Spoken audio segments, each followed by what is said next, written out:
I had the teenage child, but that wasn't my parents' fault. That wasn't my cousin's fault. That was me. Right. It was like, yeah, did I deserve aftermath of stuff? No, but if I didn't go swinging what I was swinging, half my life wouldn't have been where it was because I knew better. If that makes sense.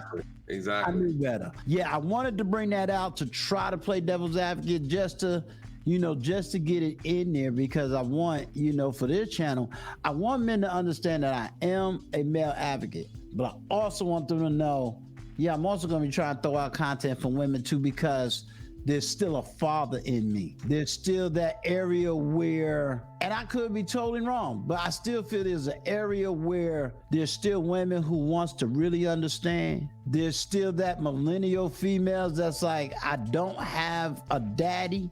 Mm-hmm. But if I can find that daddy that can just really sit me down and get me to understand some things, because point blank, there's a lot of platforms they can't go on. Yeah. And I mean, right, wrong, and different. There's just places they can't go. People say, well, Kevin Samuels. Okay, I get it. There's a lot of places they can't go. I'm twisted. Okay, if I do YouTube, right, YouTube will tell me analytically, just do this, hammer this message in, get your check, and get offline.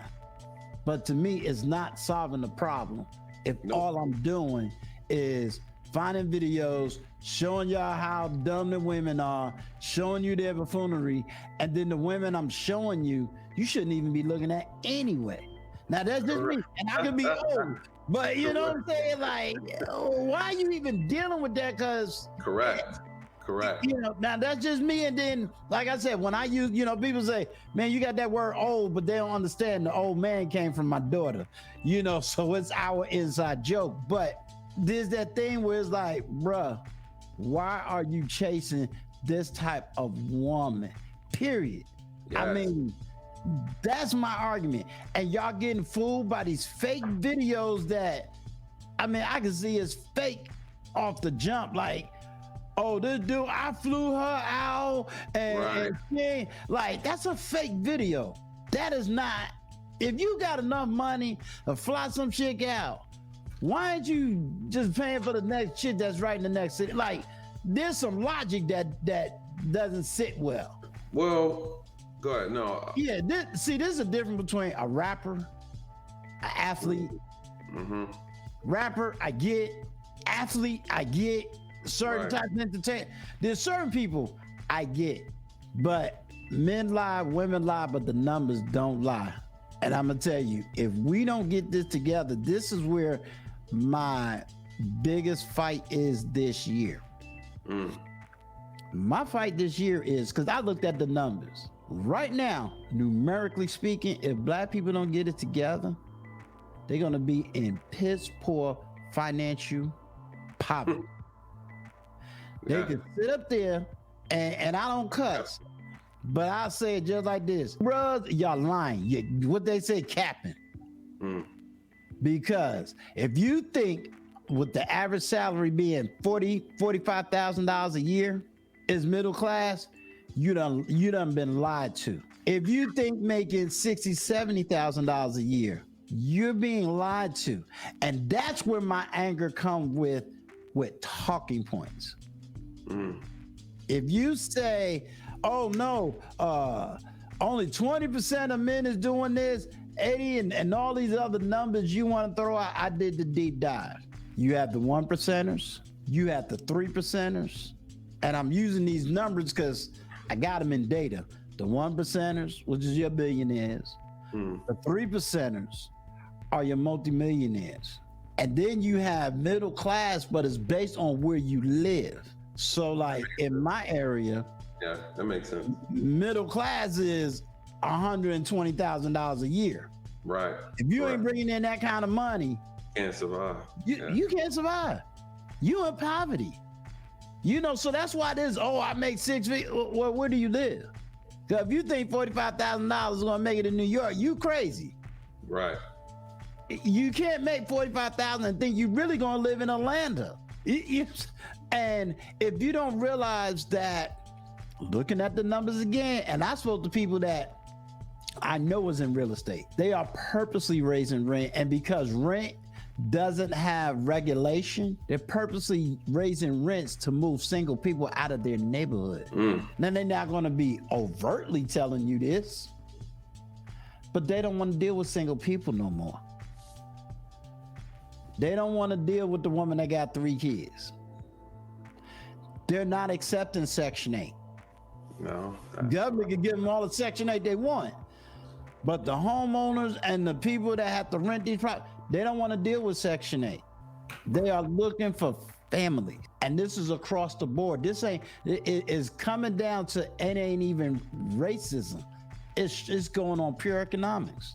Atlanta was gentrified, not by white people, it was gentrified by New Yorkers, black, California, black, Chicago, black, DC, black. It was gentrified by people who had money from the north coming from the south. It was not gentrified by a bunch of white people. Texas is going in the same direction. Yeah, it is. It's being gentrified not by white California people, it's being gentrified by blacks. Yeah, the game is the game has always been about green. Yeah. Regardless of who gets. I think what the mistake that a lot of us make in our community is that we try to give, I guess you would say, white people or white supremacy more credit, racism more credit than it deserves, to be honest. Yes. And instead of just accepting the fact that we lack knowledge, and it's nobody's responsibility to teach us that knowledge. It's nobody's responsibility to tell us to be disciplined with our money, with our to make better choices. Nobody cares. You know, Right. if you don't get it together, you become a part of the food for the fuel for the system of economics. Right. And that it's just part of the game. And you could either play the games based on the rules that you had no part of creating, which was part of how this country was created. Right. You know, white Americans created the rules. It is what it is. You know, Right. You don't have the power to change the rules. And though you don't have the power to change the rules, we refuse to even play by the rules that have been set in motion. Yeah, we got to the game late. What you gonna do about it? You can't do anything about that. The past is the past. Right. You know, I think we try to fixate so much on who's responsible for how we got here instead of focusing on why we are still here. And you know, until we start shifting the conversation, we'll forever keep running in circles.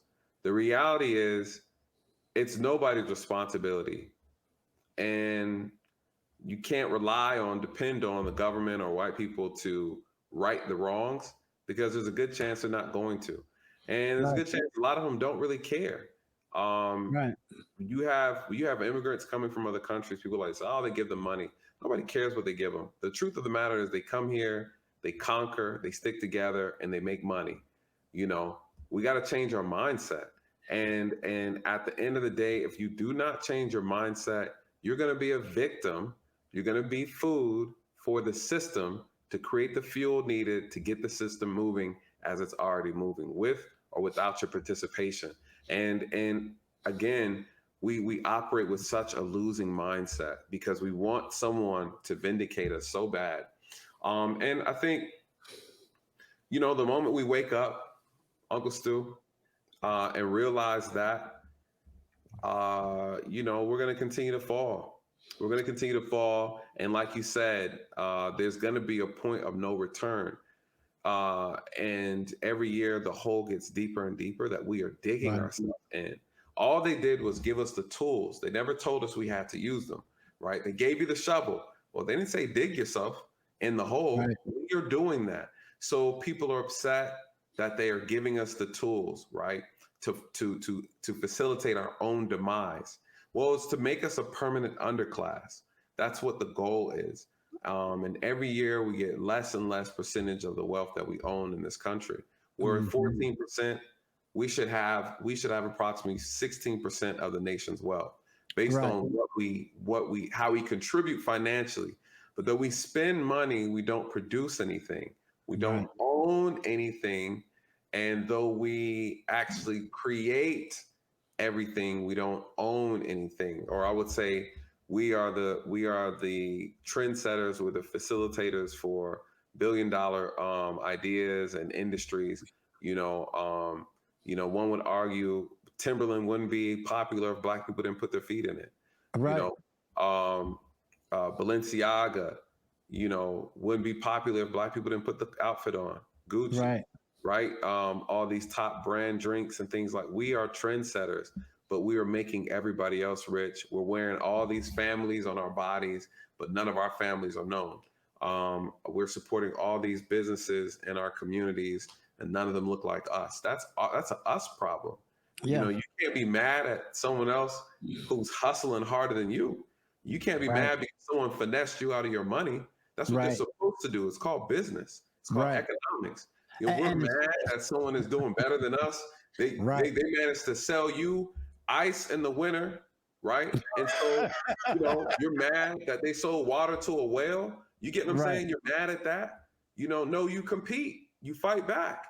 You can fight back economically and never have to throw a stone. You never have to march. You never have to raise your voice. You Right. simply have to hold on to your money. You simply have to be more disciplined with your money, with your time, and with your resources, and who you give your money to. It's just that simple. And so we have it backwards.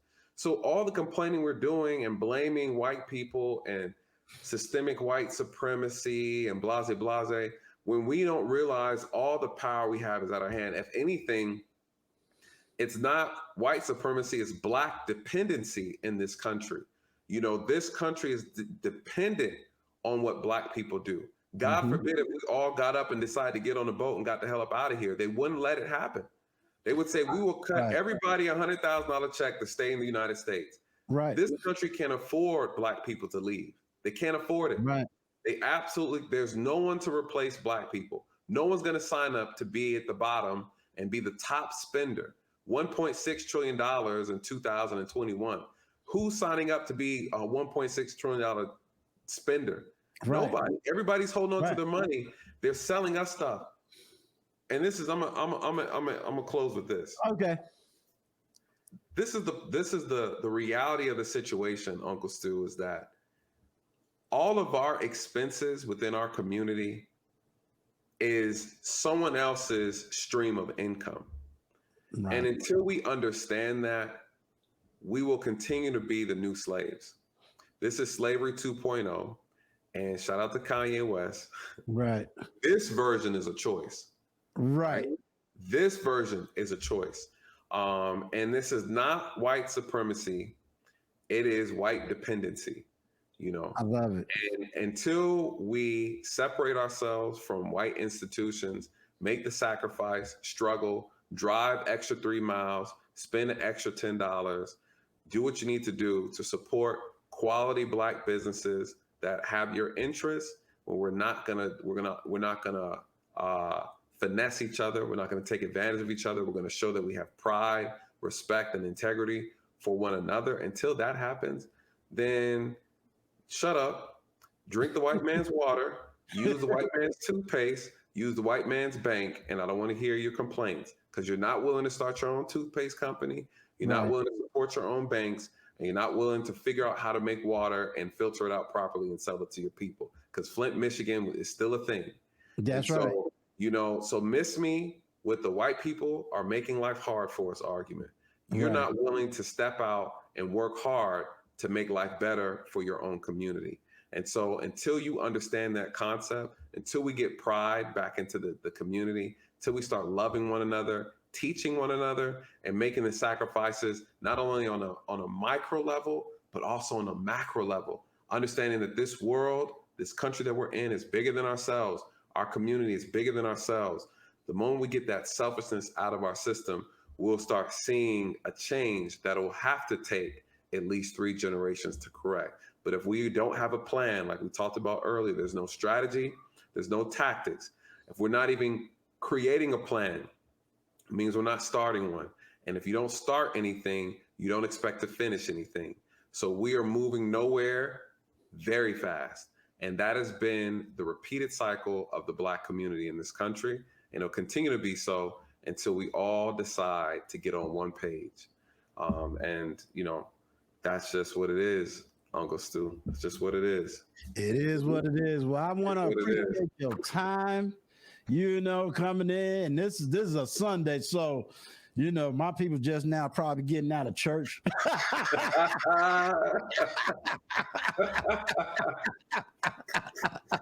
what's up. That's what's up. We done sweated out and broke out of our money. You know what I'm saying? Man, listen. And that's another story altogether. You know, but no, I appreciate you coming in here. And I definitely have a closing. So, you know, I'm going to drop you down and then just give me a minute and I'm going to shut the recording down. Absolutely. Uncle Stu, you know, again, I appreciate you. Yes, sir. You know, we get a chance to talk offline a lot. And, you know, I've been extremely busy lately, but, you know, we've been talking about doing this for a while. And I'm really just appreciative of you. Always giving me advice, uplifting me, you know, behind the scenes. A lot of people don't get to see when I'm down and struggling. And I'm not, you know, already throwing the towel. You know, you've always giving words of wisdom, and I appreciate the work that you're doing. And we know this YouTube thing is not easy. No. We're all just trying to figure it out. And so thank you for always giving me an opportunity to speak over here and always considering me for a voice. As well. So absolutely, to you, brother. You know, we got to make sure we just going to do a 30 minutes just on your nonprofit, because that's something we didn't touch on, but we definitely got to do something and whatnot, because I'm building a little team behind me now. That's what's up. I might have little numbers, but I got a little team now. That's what's up. That's what's up. All right, so brother. We got to get that off the ground. Absolutely. All right. Well, I appreciate you coming, and we out.